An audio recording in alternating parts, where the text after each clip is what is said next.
Hi, everybody. It's Dr. Davis. Happy Tuesday. So, I thought about making this video yesterday afternoon, but after reading part 4 of Kendi's book, I personally needed to take a step back and really process what I was looking at.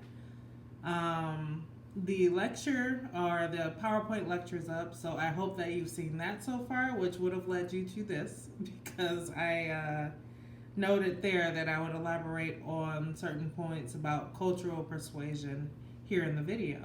But before I jump into the text and all that stuff, I wanted to make sure that you know that the grade book will be updated this week. I underestimated the sheer number of you this semester, so I usually work through the comments and then go back and grade. But that has not worked out with my life and some of the issues I've had, personally speaking, anyway, regarding my car, which I talked to some of you about via messages when we communicated about other things and other professional responsibilities. So, my apologies for that. I think I'm just going to dive in as soon as I see you start posting so that I don't get behind like this and just fill out the grade book like that. Because grading takes a minute, but I wanted to make sure I actually read and responded to what you said before I graded it. So my apologies if that's spurred any anxiety in anyone. That's not my intention. But also I realize that there are so many people talking and I do read them. I just haven't been able to readily respond to everything at once because I don't live on the internet like some of you might think. And I'm pretty sure that most of you don't because many of you post on Sunday night. So if you lived on the internet, there would be a little bit more space between all the posts. But considering that and considering that life happens, please look for your grades between tonight and tomorrow. And my comments as they come in. Like if there's something intensely wrong with something you've done, I will call your attention to your post. But otherwise, I'll remind you, check your comments, when I do post them, just in case you're curious about what I had to say to you. So just getting that out the way and being very honest. Let's get to this week 6 content. Oh my goodness. So, as I might have mentioned during my first video, or second, I believe, because that's when I did have the textbook on hand, meaning Ibram Kendi's Stamp from the Beginning. I really love this book, you guys, and I don't say that very often about books. I can be intensely picky, which is why I picked and pieced together different things that I thought might be important to you learning about race and racism from these textbooks that I've chosen. The only one where we'll see most, or the book we'll see the most FaceTime with is Takaki's A Different Image, because this is what he does. He writes about multiculturalism in America, racism in America, and his book is crafted towards that conversation. Across the board, there are some books that don't do it too well, that say they do, and there are others like these that do it well, but they're also doing too many other things. In books like these, I know Irving Painter's The History of White People and Kendi's very massive volume that leaves no stone unturned. But with this reading, the week 6 content, part 4 about Du Bois, and this transition from a mostly rural, mostly descendant from populations of enslaved people population, or that was very redundant, mostly descendant from millions of enslaved people. This chapter captures the story of at least 2 generations of African Americans, or at least 2 and veering into a third. And what I mean by that is, you have the story of which Kendi cloaks his section around, of W.E.B. Du Bois, who was born in 1868 in the prime of Reconstruction, um, which is the area immediately preceding the Civil War and the abolition of slavery, that is meant to first and foremost rebuild and reintegrate the southern states or the former Confederacy as members of the Union. And next, integrate or supposedly integrate the freedmen or the ex slaves into the American population by offering them the right to vote, the right to citizenship, and the eradication of slavery as a system. As we know, for the Reconstruction Amendments that I just noted, 13, 14, and 15, there are caveats. Recent research, or not even recent research, people have been looking at this for a long time. But, with the documentary 13th, which many of you may have seen, there is the conversation that the 13th Amendment allows for the enslavement of men and women in this country based on the condition of their imprisonment or criminality. And if we look at stereotypes and statistics about criminality in this nation, much of that weight does fall on populations of color, and specifically black men. Per capita, or by like the proportion of the populations we're looking at. African Americans are roughly 13% of the population, but they make up more than 25%. Or I think the number hovers at 27% of the prison population in this country, or more. I don't want to lie about this. And I'm going to look it back and come back. I might make an edit video. But as far as that goes, like, those numbers aren't proportional, and research has shown that specifically, like across races, one race isn't more likely to commit crimes than another. If we look at socioeconomic classes, yes, like people who are lower income, underemployed, or unemployed, and inhabit a vast set of circumstances that impact their abilities to get a job or, live comfortably, they are more likely to commit a crime in order to make ends meet or be involved in criminal activity. Because of systemic disenfranchisement, many of those people who find themselves in that number are people of color. So if we're going to look at these numbers, we have to be critical about why those numbers exist. We can't just say, well, more of these people are criminals. Why? What has shaped that path?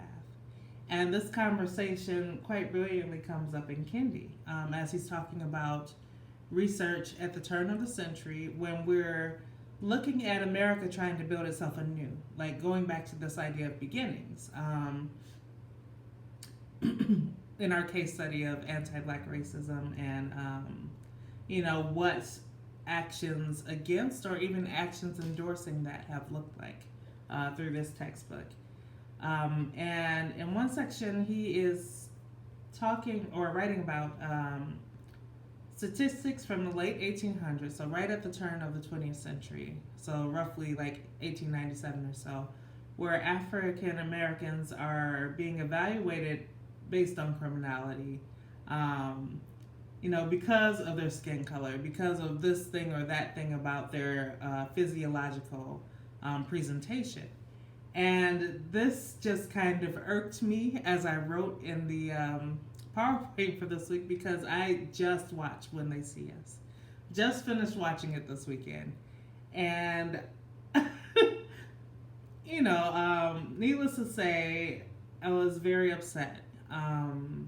It was painful, but I think as I saw Oprah note this weekend over social media, like, imagine, these young men and the many more who actually had to endure this. Like, you're saying, I can't watch it or I'm angry. Like, imagine how they feel.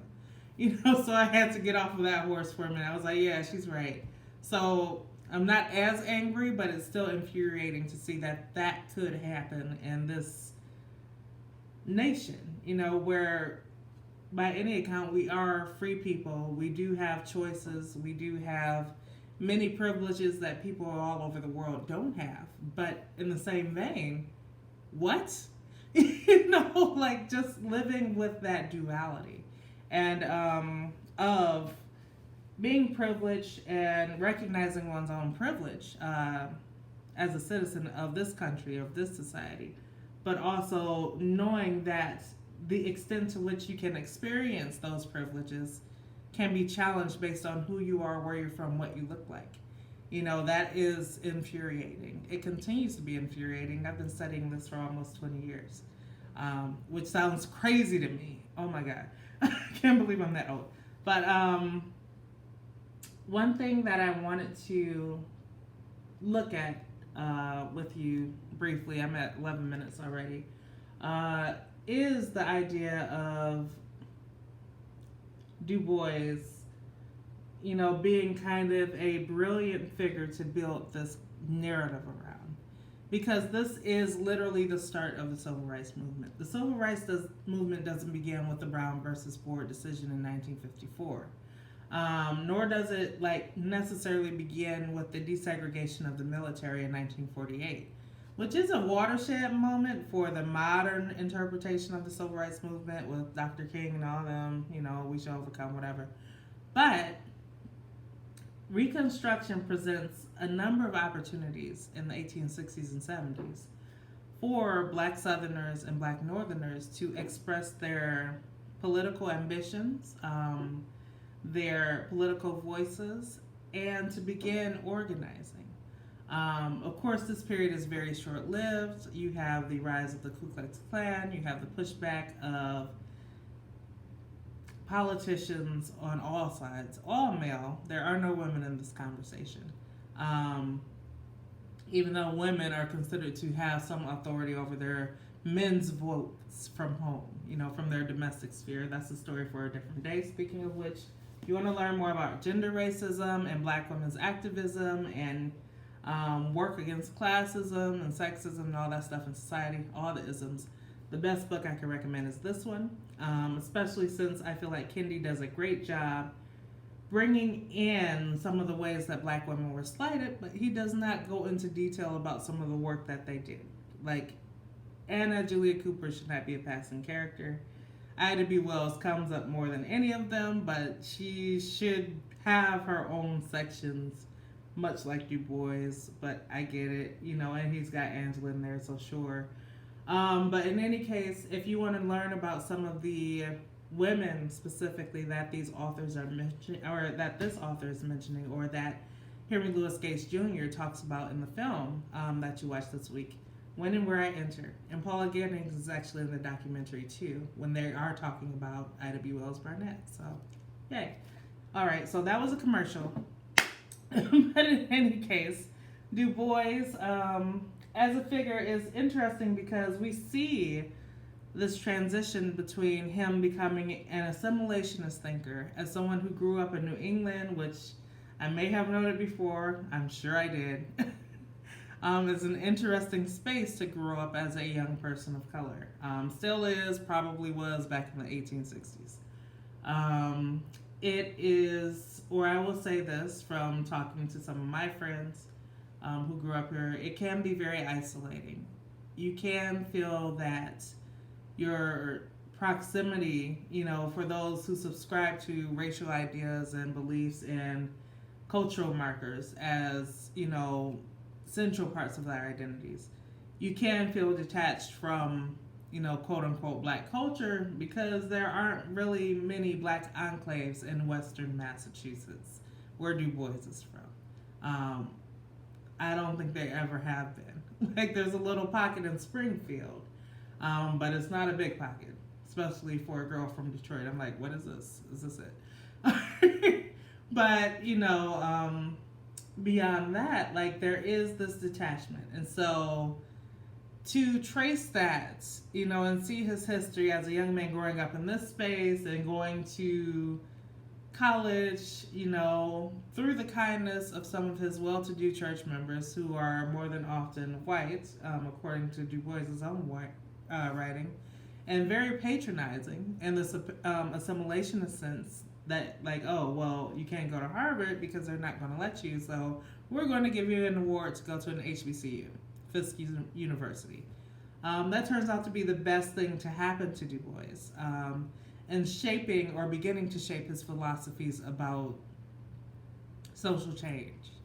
I was going to call it uplift, which would have been correct, but that's something he comes to resent. I would have called it like, what is the other word that Kendi uses? Like assimilation and integration. Like, he was doing that quite sincerely, to the point where, like, the more I read about him over the years, or, especially within a time frame, and worked with students through his content, I was like, Du Bois was bougie quite a bit, which means he was classist.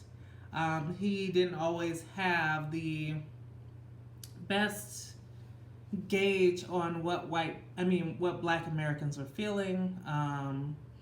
He over sentimentalized the idea that with convincing, white people will become sympathetic, or certain white people who are unsympathetic and perhaps hateful towards Black people and other people of color will become magically sympathetic if they just knew how passionate and soft and cultured and entertaining Black people were.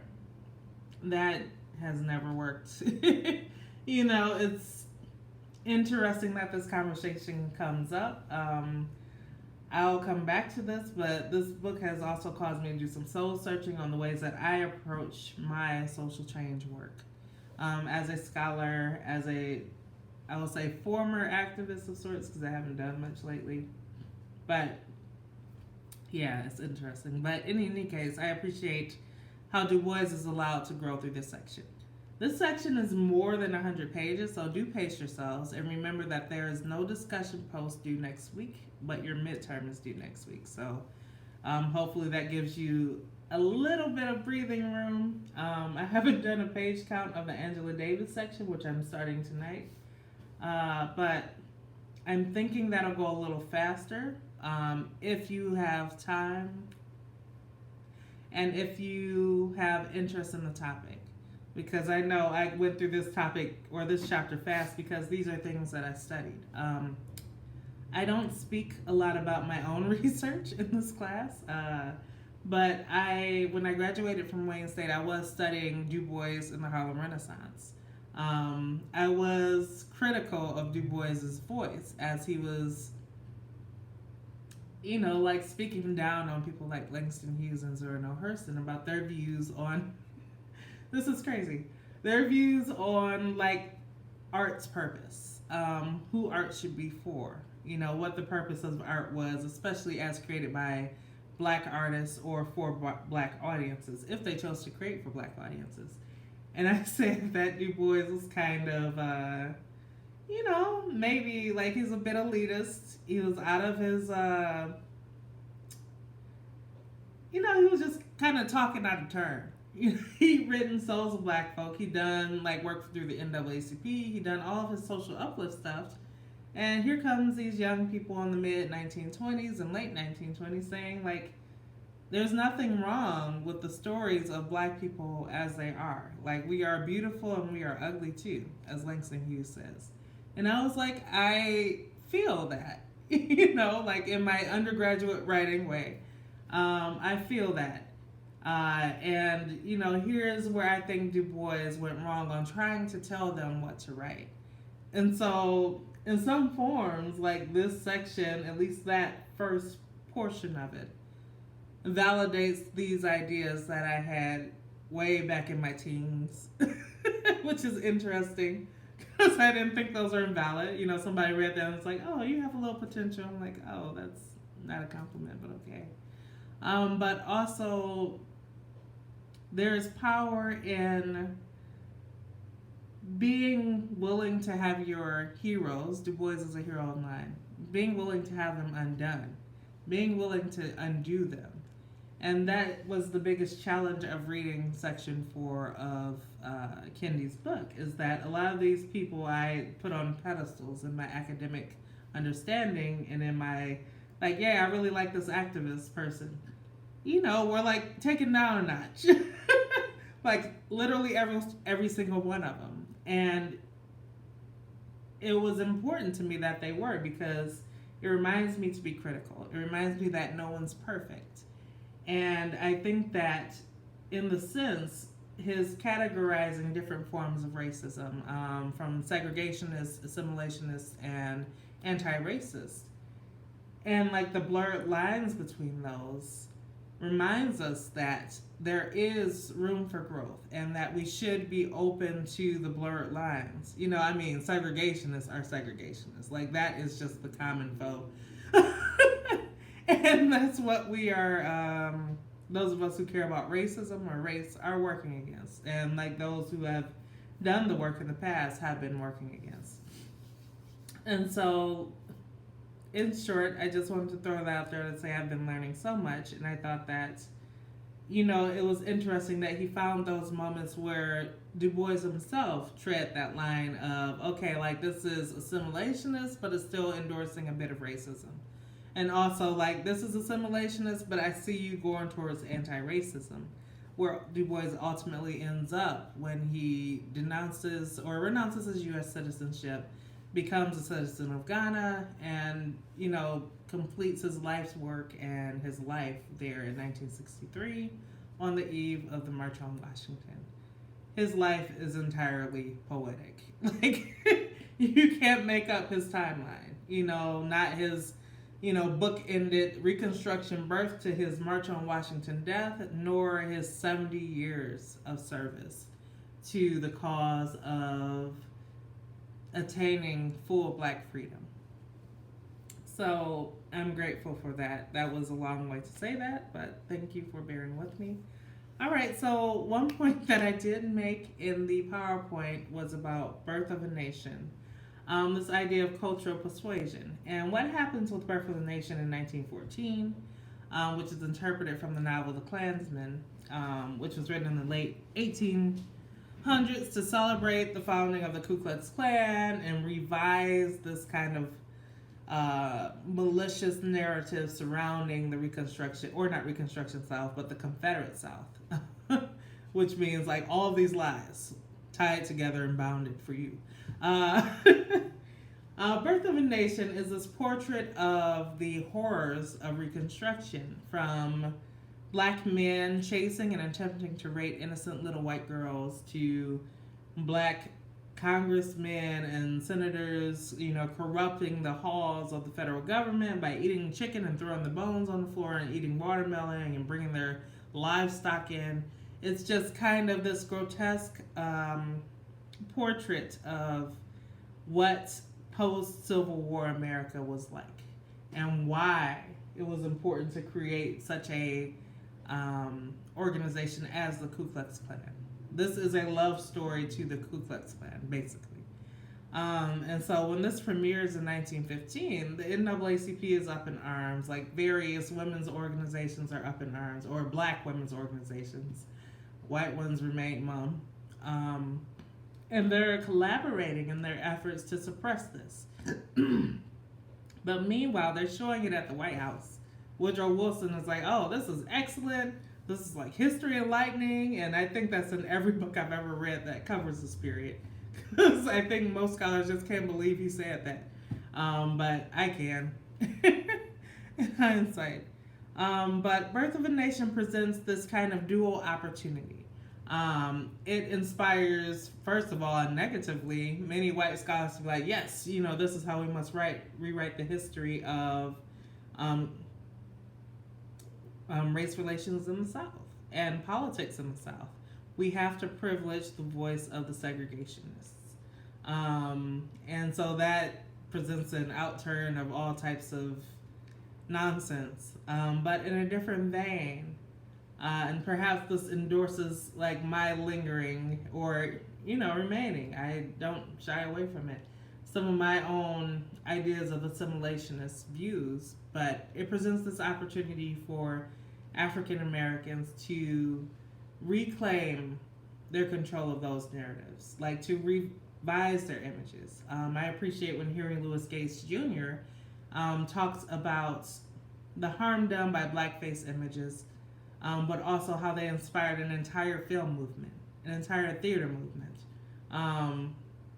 The Harlem Renaissance largely, and like the poetry and literature to come through that, and how that moment inspires the Chicago Renaissance, and like some of the black leftist writers of the 1950s, like Richard Wright and James Baldwin and Ann Petrie, and Gwen Brooks, just to bring it back to the Midwest and Detroit, and Dudley Randall, and how like those young people, like based on the work of Langston Hughes or Noah Hurston, who were in turn mentored by Du Bois,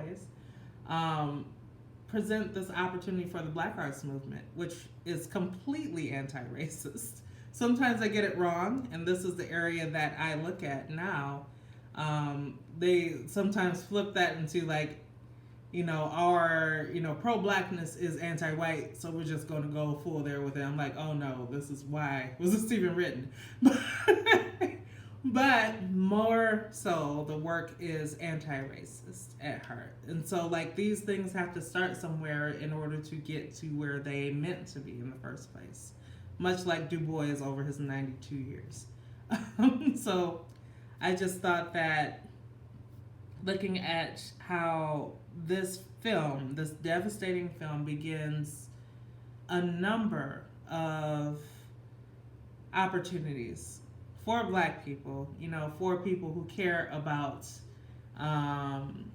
anti-racist causes or eradicating anti-Black racism, like just throwing the whole like segregationist appeal over there for now because we know about that.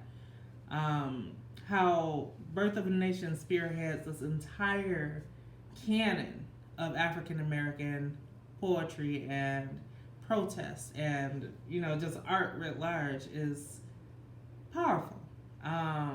And I'm not going to give all the credit to Birth of a Nation because many of these things are manifesting in and of themselves, but like this was kind of the nail that the final nail in the coffin, I suppose. I'm losing all tracks of my idioms. But that aside, one thing I noticed in some of your conversations and discussion boards that I have not got to yet is that there was a very intense conversation, very enlightening conversation too, about segregation, housing, and racism a few weeks ago, based on our readings from Neil Irvin Painter and the final episode of Race, the Power of an Illusion. And I just wanted to give a shout out to those of you who were really just going in. Like, I appreciated reading your thoughts, even though I didn't get to respond to everyone yet. That's the first thing I'm looking forward to going back to after I finish the great book. But also, I wanted to point you to a section in chapter 28 of Kendi, which is on the late end of the section we're reading this week, where he talks about segregation, housing, and racism, and gives some, hints about the development of redlining and how this suburbanization works, and like has some like little clever jibes about gentrification and how symbols have been reversed because of that. And I thought it was really cool to supplement what you said and what I've learned from reading you and what we've learned from absorbing the earlier content together to what he's saying in this book. So that's in chapter 28 on pages 357 and 359. Whether you're using the ebook or the physical book, it should be about the same. But in any case, chapter 28, just in case. All right, so all these things being said, yes, covered all that. Okay, so midterms are due on the 6th, no, not the 16th, the 23rd. I just looked at the date. Oh, it's a cat outside. I just saw the date for your next forum post. That's due on Sunday, the 16th.